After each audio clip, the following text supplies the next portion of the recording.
Mina nawe sibuya kude. We come far. You come far yourself, Father. Benze example ngoba ngazi ukubhala. I know me, us making the example, you are not going to protect. And ngiyazi kodwa ngoba wakulaki. And I know your husband is in me. Ngaba ngenza example. Hence, I take you to make an example.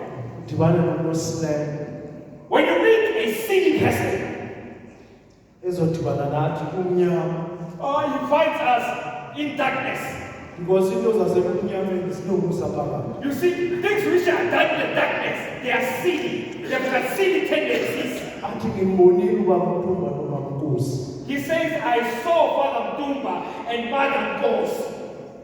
Ukhuluma into zasemnyameni. He's now speaking about the things done in darkness. Hayi siyavuma usibonile iqiniso lelo. Yes, it's true. You saw them. Angadaba ukuthi sibonise kodwa usibonile I sizobana don't even sibambene. care how you saw us, but you did saw us. Sibambene futhi siyakhuthazana. Holding hands and holding each other. Because umntana Because the sister is a child to the father. njengoba ngibona nje ubona ubaba. When the sister sees the father, he's seeing his husband. Akabone into. He does not see anything else. Ubona umkhulu wenhliziyo yakhe. He sees the freer of her heart, Umkhulu womphefumulo wakhe. the freer of her soul. Uyazi besandleni sakhe kukhona isibusiso. She knows upon the father's hand there is a blessing. Ewe sibambene sibonile kumnyama vele. Yes, we saw them holding hands in the dark. Ngoba vele umnyama bukhona. Yes, there is darkness.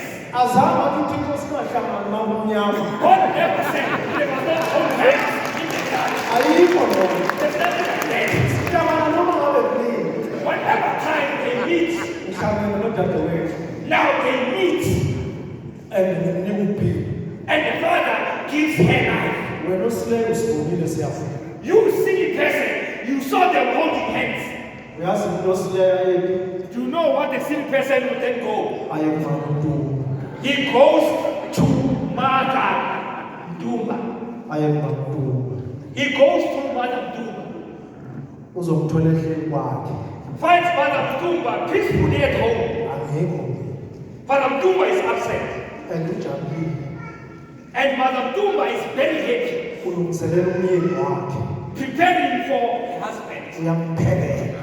even cooking a good meal. Angene usathane. This silly devil comes in. Manje uyahleba. He comes and now he's going to gossip. Uyanyoba. He goes there undercover. Into yokuqala azoyibuza nje mayingena. The first thing this silly person will ask, Ukhona ubaba. where is the father? Mayethi hayi akekho. Then the mother responds, no, the father is not home yet. Aqala avumela umlomo wakhe. Then he speaks. Ngibonile